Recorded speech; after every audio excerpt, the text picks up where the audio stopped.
Hello everyone, क्या हालचाल है आपके। स्वागत है आप सभी का एक बार फिर से आपके चैनल द्विवेदी क्लासेस प्रयागराज में। दोस्तों, आज का जो टॉपिक है उसका नाम है नंबर सिस्टम और उसे हिंदी में कहते हैं संख्या पद्धति। रेलवे, एसएससी, बैंक से लेकर के जाने कितने ऐसे एग्जाम हैं जिसमें ये टॉपिक पूछा जाता है। क्वेश्चन इनके बहुत ही आसान होते हैं, पर इसकी जो छोटी छोटी बारीकियाँ हैं, बेसिक डिफिनीशंस हैं, उन्हें जानते हैं अगर आप, तो बिना टाइम वेस्ट किए आप क्वेश्चन को सॉल्व करने में सक्षम हो जाते हैं। तो दोस्तों, आज के वीडियो में हम लोग उन्हीं के बारे में बात करेंगे। अगर चैनल को पहली बार देख रहे हैं तो चैनल को सब्सक्राइब कर लें, बेल आइकन को प्रेस कर लें, ताकि इस तरीके की इंपॉर्टेंट वीडियो जैसे ही मैं डालूं आपको इन्फॉर्मेशन मिल जाया करे। तो चलिए शुरू करते हैं। संख्या पद्धति में दोस्तों सबसे पहले हम बात करेंगे प्राकृत संख्याओं की। अब देखिए, प्राकृत लिखें या प्राकृतिक लिखें, इसको प्राकृतिक संख्याएं, और इंग्लिश में इसे हम कहते हैं नेचुरल नंबर्स। ठीक है, आप सभी लोगों ने इसके बारे में सुना होगा और आप लोग जानते भी होंगे, अधिक से अधिक लोग। तो सबसे पहला सवाल आता है कि ये नेचुरल नंबर होते क्या हैं। ऐसी संख्याएं जो एक से शुरू होती हैं, एक से लेकर 1, 2, 3, 4, 5, 6 आगे जितनी भी संख्याएं हैं वो सारी ही नेचुरल नंबर्स या प्राकृतिक संख्याएं होती हैं। इंग्लिश में कहते हैं all counting numbers are called natural number, यानी ऐसी संख्याएं जिन्हें हम गिन सकते हैं। जैसे मान लीजिए आपको कोई चीज़ मार्कर खरीदना है, 1 मार्कर, 2 मार्कर, 3 मार्कर, ऐसे ही ना। कभी आप दुकान में जाके ये नहीं कहते कि 0 मार्कर दे दो, कभी ये भी नहीं कहते कि -2 मार्कर दे दो। कहते हो क्या? नहीं कहते। तो वो नेचुरल नंबर में नहीं आते हैं। इसका मतलब नेचुरल नंबर में 1, 2, 3, 4, 5 एंड सो ऑन, यानी कि क्या है, all positive integers are called natural number. सभी जो धन पूर्णांक हैं वो क्या होते हैं? प्राकृतिक संख्याएं होती हैं। ठीक है ना, आई बात समझ में। इसके बाद में नंबर आता है पूर्ण संख्याएं, या फिर जिसे हम हिंदी में कहते हैं होल नंबर्स। ठीक है, होल नंबर्स। इसमें क्या होता है, ये जो नेचुरल नंबर है ना, ये सारे ही होल नंबर में आते हैं। ये 0 से शुरू होता है, 0, 1, 2, 3, 4 एंड सो ऑन। इसे इंग्लिश में अगर कहें तो all counting numbers including with 0, यानी कि सभी प्राकृतिक संख्याओं में 0 को सम्मिलित कर लिया जाए, वही पूर्ण संख्याएं होती हैं। मैं इनके बारे में क्यों बता रहा हूं? इसलिए कि कई बार एग्जाम में क्वेश्चन सीधा सा जैसे कह दिया इनमें से कौन सा पूर्ण संख्या नहीं है, 4 ऑप्शन दे दिया और आपको अच्छे से क्लियर ही नहीं कि पूर्ण संख्याएं होती क्या हैं, तो आप श्योर नहीं होते हैं कि कौन सा ऑप्शन चुनना चाहिए। अगर आपको क्लियर है तो उस समय 10 सेकंड भी नहीं लगना है, आप तुरंत सेलेक्ट करके आगे बढ़ जाएंगे। कॉम्पिटिटिव एग्जाम में टाइम मैनेजमेंट बहुत ही खास मायने रखता है। ठीक है, तो दोस्तों पूर्ण संख्याएं आपने समझ लिया ना, 0 से लेकर के। अच्छा, कभी कभी ऐसे जैसे अब पूछ लिया जाए कि क्या प्राकृतिक संख्या पूर्ण संख्या है? बिल्कुल है। क्यों भाई? पूर्ण संख्या में देखिए ना, 1, 2, 3, 4 एंड सो ऑन, यानी सारी प्राकृतिक संख्याएं पूर्ण में तो आती हैं ना। इसका मतलब है कि ये जो प्राकृतिक है ये भी पूर्ण संख्याएं हैं। लेकिन अगर सवाल उल्टा हो जाए कि क्या सभी पूर्ण संख्याएं प्राकृतिक हैं, तो नहीं, क्योंकि सभी पूर्ण संख्याओं में ये 0 भी आता है और 0 प्राकृतिक बिल्कुल भी नहीं होता। अब हम बात करेंगे उसके आगे सम प्राकृतिक संख्याएं। सम प्राकृतिक संख्याएं दोस्तों बिल्कुल मैं बेसिक लेवल से आपको बता रहा हूं। ऐसे लोग जिनका कॉन्सेप्ट बहुत ही वीक है वो भी समझेंगे। वीडियो को शुरू से लेकर लास्ट तक देखिएगा। सम प्राकृतिक संख्याएं क्या होती हैं ये? अब देखो भाई, सम का इसे इंग्लिश में कहते हैं इवन, और प्राकृतिक संख्याएं वही है नेचुरल नंबर्स। तो देखिए क्या है, प्राकृतिक सम प्राकृतिक में क्या होता है, ऐसी संख्याएं जिनका अंतिम अंक 0, 2, 4, 6, 8 इस तरीके रहेगा, वो हमेशा सम संख्या कहा जाएगा। या फिर ऐसा कहूं कि ऐसी संख्या जो 2 से विभाजित हो जाए, यानी 2 से डिविजिबल हो, वो संख्या क्या कही जाएगी? प्राकृतिक सम प्राकृतिक संख्याएं मीन्स 2, 4, 6, 8, 10 एंड सो ऑन। ठीक है, समझ गए? कोई दिक्कत की बात तो नहीं है। फिर इसके बाद में आता है विषम प्राकृतिक संख्याएं। क्या आता है? विषम, या इंग्लिश में कहते हैं ऑड नंबर्स। तो दोस्तों ये बिल्कुल इसके अपोजिट चलता है। जैसे उसमें हमने कहा कि ऐसी संख्याएं जो 2 से विभाजित हो जाती हैं, ये कहता है ऐसी संख्याएं जो 2 से विभाजित नहीं होंगी वो होती हैं विषम प्राकृतिक संख्याएं।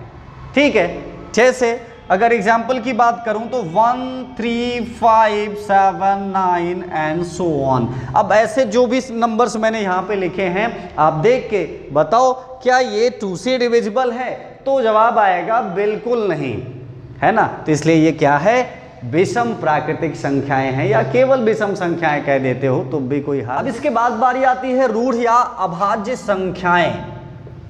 रूढ़ या अभाज्य संख्याएं क्या होती हैं, ये ध्यान से समझिएगा इसको इंग्लिश में हम प्राइम नंबर्स कहते हैं। ठीक है, इंग्लिश में क्या बोलते हैं, प्राइम नंबर्स। आई बात समझ में। अब देखिए ये क्या होते हैं, सबसे पहले हम जान लें।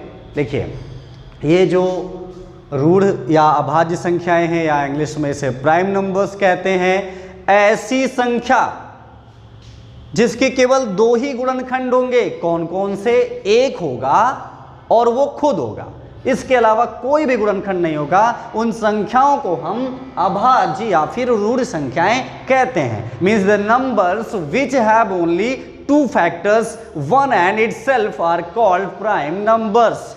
ठीक है ना, ऐसी संख्याएं जो केवल 1 से कटेगी, तो 1 से तो सारी कटती है ना, और खुद से कटे, खुद से भी सारी कट जाती हैं, पर इन दोनों के अलावा किसी से नहीं कटनी चाहिए। ऐसी संख्या को हम प्राइम नंबर, रूढ़ संख्या या अभाज्य संख्या कहते हैं। आइए इसका एग्जांपल देखते हैं।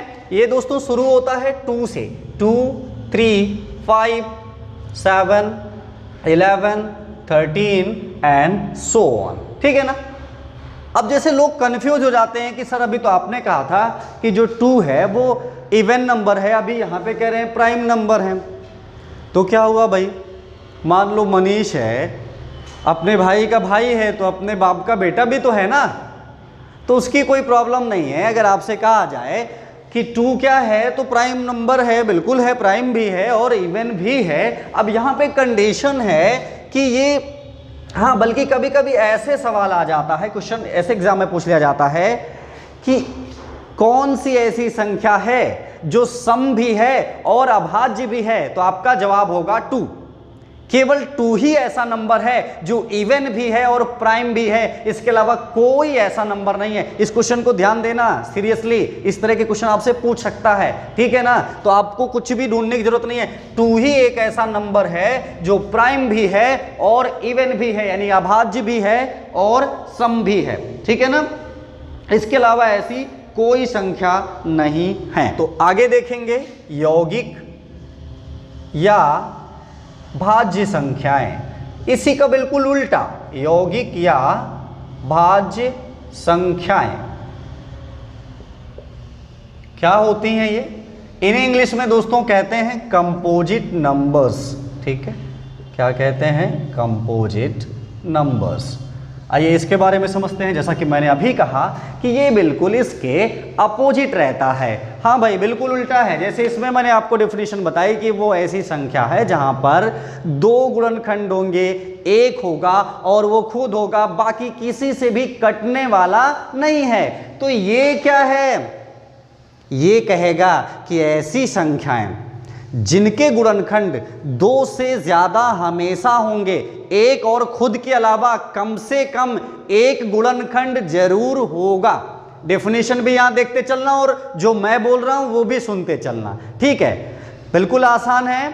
ऐसी संख्याएं जिनके एक और खुद के अलावा गुणनखंड जरूर होंगे उन्हें हम यौगिक या भाज्य संख्याएं कहते हैं। और वहां पे कहा था कि 2 से ज्यादा गुणनखंड नहीं होंगे, तो है ना बिल्कुल उल्टा। इसका मतलब है कि जो भाज्य है वो अभाज्य नहीं हो सकता, जो अभाज्य है वो भाज्य नहीं हो सकता। तो देखिए यहां पे एग्जाम्पल लूं अगर मैं, तो 4, आप कहोगे सीधा 4 पे आ गए तो भाई 1 तो होता नहीं ना, 1 कहां होता है, 2 भी नहीं होता, 2 तो प्राइम में बैठा हुआ है, 3 भी नहीं होता, वो भी प्राइम में बैठा हुआ है, फिर 4 मैंने कैसे ले लिया, ऐसे ले लिया। 4 1 से कटता है, जवाब आएगा यस। खुद से कटता है, यस। 2 से भी तो कटता है, यस। तो मोर देन 2 फैक्टर्स हुए ना, 2 से ज्यादा गुणनखंड हुए, इसलिए 4 क्या है, अभाज्य नहीं भाज्य संख्या है। ठीक है, तो क्या हो जाएगा 4, 6, 8, 9 एंड सो ऑन। ठीक है, आ गई बात समझ में, कोई दिक्कत तो नहीं है। तो आपने ये सभी समझ लिया, प्राकृतिक संख्याएं, पूर्ण संख्याएं, सम प्राकृतिक, रूढ़ या अभाज्य संख्याएं, यौगिक या भाज्य संख्याएं। मैंने इनके नेम प्रॉपर्ली लिख दिए हैं, आप ध्यान रखिएगा। क्वेश्चन में आपसे भाज्य लिख के भी पूछ सकता है और यौगिक लिख के भी पूछ सकता है, इसी तरीके से यहाँ भाज्य लिख के और रूढ़ लिख करके। तो ऐसा ना हो कि आपको कंफ्यूजन हो, इसलिए मैंने इसको लिख दिया है। इसके बाद है सह अभाज्य संख्याएं। चलिए देखते हैं ये क्या होता है, सह अभाज्य संख्याएं। सह अभाज्य संख्याएं जिन्हें हम इंग्लिश में कहते हैं कोप्राइम नंबर्स। ठीक है, क्या बोलते हैं, कोप्राइम नंबर्स। बहुत आसान है, इसको अच्छे से समझ लें। इसमें जोड़ा चलेगा, ठीक है, ऐसा जोड़ा, ऐसी संख्याओं का, ऐसी प्राकृतिक संख्याओं का जोड़ा जिसका महत्तम समापवर्तक 1 हो, यानी जिसका HCF क्या होगा, 1 होगा, उसे ही हम कहते हैं सहभाज्य संख्याएं या कोप्राइम नंबर। और इजी वे में अगर मैं कहना चाहूं तो ऐसे 2 नंबर्स जिनमें कोई भी कॉमन फैक्टर नहीं होगा। अब बिकॉज किसी भी संख्या में 1 को तो एज अ कॉमन फैक्टर हम दिखा ही सकते हैं, इसीलिए मैंने डेफिनेशन में उसे इंक्लूड किया कि ऐसे जोड़े प्राकृतिक संख्याओं के जिनका HCF या जिनका महत्तम समापवर्तक 1 होगा, यानी इसके अलावा कोई भी कॉमन फैक्टर वहां मिलना नहीं है, तो ऐसे जोड़ों को हम सह अभाज्य संख्याएं कहते हैं। ठीक है ना, तो चलिए इसके कुछ एग्जाम्पल ले लेते हैं, लाइक 2, 3, 4, 9, है ना, 5, 6, ऐसे बहुत सारे एग्जाम्पल आप। अगला है हमारा अत्रिभाज्य संख्याएं, जिसे कहते हैं प्राइम ट्रिपलेट नंबर्स। इसको ध्यान से समझ लेना, ये भी बहुत इंपॉर्टेंट है, बिल्कुल यूनिक क्वेश्चन इस पे बनता है। कह देगा कि अत्रिभाज्य संख्याएं कौन सी है, सबसे पहले इसकी डेफिनेशन क्या है ये हम जान लें। तो कहता है कि ऐसी 3 क्रमागत विषम संख्याएं, ठीक है, ऐसी 3 क्रमागत विषम संख्याएं जिनका HCF 1 हो, उसे हम अत्रिभाज्य संख्याएं या प्राइम ट्रिपलेट नंबर्स कहते हैं। और इसका एग्जाम्पल 1 एंड ओनली 1 है, केवल एक ही, क्या है, 3, 5, 7। देखिए तीनों प्राइम है और लगातार भी हैं, तीनों विषम है, लगातार भी हैं, और इनका HCF क्या है, 1 है। तो ये क्या हो गए, अत्रिभाज्य संख्याएं हो गई, प्राइम ट्रिपलेट नंबर्स। याद रखना, इसके अलावा कोई भी और एग्जाम्पल आपको नहीं मिलेगा। ठीक है, यानी कि इसका एकमात्र, जैसे अगर इसके अलावा मैं एग्जांपल लेना चाहूँ, अच्छा आप क्या सोचोगे कि सर 5, 7, 9 की बात करिए तो ये 9 प्राइम कहाँ होता है ना। डेफिनेशन ने क्या बताया है कि 3 क्रमागत विषम अभाज्य संख्याओं जिनका कोई भी कॉमन फैक्टर ये ना हो, यानी कि इनका HCF 1 हो, उसे हम अत्रिभाज्य संख्याएं कहते हैं। तो ठीक है, याद रखिएगा, इसका 1 एंड ओनली 1 यही एग्जाम्पल है, इसको ध्यान रखिएगा। फिर इसके बाद में आता है परिमेय संख्याएं। ठीक है, इसको क्या कहते हैं, रेशनल नंबर्स, इंग्लिश में इसको बोलते हैं रेशनल नंबर्स।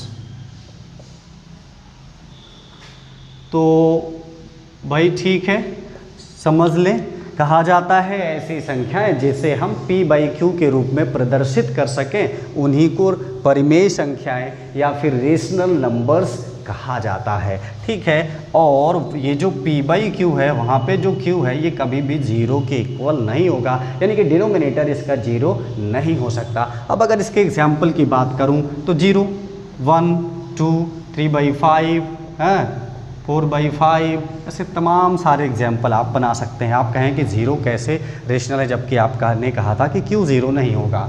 तो भाई Q 0 ना होने का मतलब है डिनोमिनेटर 0 नहीं होगा ना, न्यूमरेटर तो हो ही सकता है। तो इसका भाई 0 को हम 0/1 लिख सकते हैं, तो हो गया ना P/Q के रूप में। 0/2 भी लिख सकते हैं, 0/3 भी लिख सकते हैं, क्योंकि 0 को किसी भी संख्या से विभाजित किया जाए, डिवाइड किया जाए, 0 ही आता है। ठीक है, तो परिमेय संख्याएं आपने समझ लिया ना। अच्छा, कभी कभी क्या होता है दोस्तों कि जैसे कोई दे दिया आपको भिन्न और कह दिया बताओ इसमें परिमेय है या फिर नहीं है। तो हम आपको बता दें, अगर कोई भिन्न दिया हुआ है तो वहाँ पे दो केस होता है। एक होता है टर्मिनेटिंग, जिसे हम कहते हैं शांत दशमलव, हिंदी में कहते हैं, ठीक है, टर्मिनेटिंग दशमलव, शांत दशमलव। और एक होता है नॉन टर्मिनेटिंग, जिसे हम कहते हैं अशांत दशमलव, ठीक है। तो क्या इसका मतलब है, ध्यान दीजिएगा। अब जैसे कोई भिन्न आपको दिया है, आपने उसे भाग दिया, तो कभी कभी क्या होता है, सीधे डिवाइड हो गया और रिमाइंडर 0 आ गया, है ना। तो ऐसे वाले को हम टर्मिनेटिंग कहते हैं। आपने डिवाइड किया और रिमाइंडर क्या आ गया, 0 आ गया। जरूरी नहीं है कि एग्जैक्टली ऐसे 0 आ गया हो सकता है डेसिमल लेना पड़ा हो, उसके बाद 0 आया हो, तब भी वो टर्मिनेटिंग ही होगा। पर इसके अपोजिट कभी कभी ऐसा भी होता है कि 0 आता ही नहीं है, बढ़ता ही चला जाता है, बढ़ता ही चला जाता है, तो उसको हम कहते हैं नॉन टर्मिनेटिंग, ठीक है, नॉन टर्मिनेटिंग। फॉर एग्जांपल, मैं यहाँ पे एक एग्जांपल लेता हूँ। जैसे 4/5 की हम बात कर रहे थे। अगर 5 से 4 को आप डिवाइड करोगे तो 0.4 आएगा और रिमाइंडर 0 आएगा, ये टर्मिनेटिंग है। अब नॉन टर्मिनेटिंग का एक एग्जाम्पल ले लिया जाए, जैसे 1/3 है। आप 3 से 1 को डिवाइड करके देखो, पॉइंट दिया यहाँ 10 हो गया, 3 3 जार 9, यहाँ 1, फिर 10 हो गया, फिर 3 टाइम गया, फिर 1 आया, ये बढ़ता ही चला जाएगा। तो इस टाइप के जो होंगे इन्हें हम नॉन टर्मिनेटिंग कहते हैं। अब जो टर्मिनेटिंग होगा वो हमेशा रेशनल होगा, याद रखना, यानी कि परिमेय होगा। तो क्या जो नॉन टर्मिनेटिंग है वो हमेशा इरेशनल होगा या अपरिमेय होगा? बिल्कुल नहीं। क्यों? क्योंकि नॉन टर्मिनेटिंग में भी फिर दो केस होंगे, एक होता है रिकरिंग और एक होता है नॉन रिकरिंग, ठीक है। अब रिकरिंग का मतलब है बच्चों रिपीटिंग, मतलब जिसमें अंक बार बार दोहराए जाते हैं। जैसे ये वाला देखिए 3 3 3 3 या 3, इस तरीके, जैसे इसको मैं क्या लिख सकता हूँ 0.3 बार। ये बार लगाने का मतलब होता है ये जो डिजिट है बार बार यही रिपीट हो रहा है, तो ऐसे को हम रिकरिंग या रिपीटिंग कहते हैं। और कभी कभी ऐसा भी होता है कि रिमाइंडर 0 नहीं आता और वो बढ़ता ही चला जाता है, हर बार कोई ना कोई नया अंक आता चला जाता है, वैसे केस को नॉन रिकरिंग या नॉन रिपीटिंग कहते हैं। तो अगर वो नॉन टर्मिनेटिंग है और नॉन रिपीटिंग है तब वो इरेशनल होगा, लेकिन अगर नॉन टर्मिनेटिंग है लेकिन रिपीटिंग है तो वो रेशनल होगा, याद रखिएगा, ठीक है। मेरी बात को फिर से ध्यान से समझ लीजिएगा। मैंने कहा ना कि जब कोई भिन्न दिया हुआ है तो उसको टर्मिनेटिंग कब होगा, जब हमने उसे भाग दिया और उसका जो रिमाइंडर है यानी कि शेषफल है वो 0 मिल गया तो वो टर्मिनेटिंग है। अब 0 नहीं मिला, बढ़ता ही चला जा रहा है तो नॉन टर्मिनेटिंग है। हिंदी में उसे अशांत दशमलव कहते हैं। अशांत में दो केस बन जाते हैं, हो सकता है डिवाइड करने में कोई पर्टिकुलर डिजिट रिपीट हो रहा हो तो वो रिकरिंग हो गया या रिपीटिंग हो गया, है ना। तो और हो सकता है ना रिपीट करे हर बार अलग अलग, तो उसे नॉन रिपीटिंग या नॉन रिकरिंग कहते हैं, ठीक है। और इस रिकरिंग को हिंदी में आवर्ती कहते हैं, ठीक है, यानी कि जो दोहराया जाए, और इसको कहते हैं अनावर्ती। आई बात समझ में? इतने कॉन्सेप्ट आपको समझ में आ गया अच्छे से। फिर बात करते हैं हम इरेशनल नंबर क्या होता है। तो भाई देखिए, जो नंबर रेशनल नहीं होते वही इरेशनल हैं, ठीक है। ऐसे नंबर्स जिन्हें हम p/q के रूप में एक्सप्रेस नहीं कर सकते उन्हें हम इरेशनल कहते हैं या हिंदी में अपरिमेय कहते हैं। एग्जाम्पल की बात करूं तो जैसे मान लीजिए √2 है, हाँ, तो भाई ये जो √2 है, देखिए √2 ऐसे लिखा हुआ है, √3 लिखा हुआ है या √5/7 लिखा हुआ है, ये रूट से बाहर नहीं आ रहे ना, तो ये सभी क्या होंगे, इरेशनल है। अब मान लीजिए वही चीज़ √4 लिखा होता तो √4 का तो 2 वर्गमूल आ जाएगा, तो 2 तो परिमेय होता है, अपरिमेय होता नहीं है। और एक पाई होता है, ये भी इरेशनल या अपरिमेय में ही आता है, इसका ध्यान रखिएगा। कभी कभी सीधे पूछ लिया कि इनमें से कौन सा अपरिमेय संख्या है, 4 ऑप्शन आपको दे दिया। अगर आप बेहतरीन ढंग से जानते हैं तो तुरंत आपने पहचान लिया और आंसर बता दिया, ठीक है। उसके अलावा एक होता है इंटीजर्स, जिसे कहते हैं पूर्णांक। पूर्णांक में क्या होता है दोस्तों कि उसमें सभी positive numbers, negative numbers and 0, उन तीनों को मिला करके जो कॉम्बिनेशन बनता है उसी को इंटीजर्स या फिर पूर्णांक कहते हैं। याद रखिएगा। अब उस पूर्णांक में भाई जिसमें माइनस लगा है वो ऋण पूर्णांक है, और जिसमें कोई साइन नहीं वो धन पूर्णांक है, और जीरो ना ही धन पूर्णांक होता है ना ही ऋण पूर्णांक होता है। तो दोस्तों आज के वीडियो में हमने बेसिक डेफिनेशंस के बारे में बात किया है। उम्मीद करता हूं आपको पसंद आया होगा और सब कुछ समझ में अच्छे से आया होगा। अगर समझ में आया है तो वीडियो को लाइक कर लें और चैनल को सब्सक्राइब कर लें, दोस्तों में शेयर करना बिल्कुल ना भूलें। पार्ट 2 में मैं कुछ और खास ट्रिक्स के साथ इसी चैप्टर का लेकर के आऊंगा। तो मिलता हूं अगले वीडियो में। Thank you.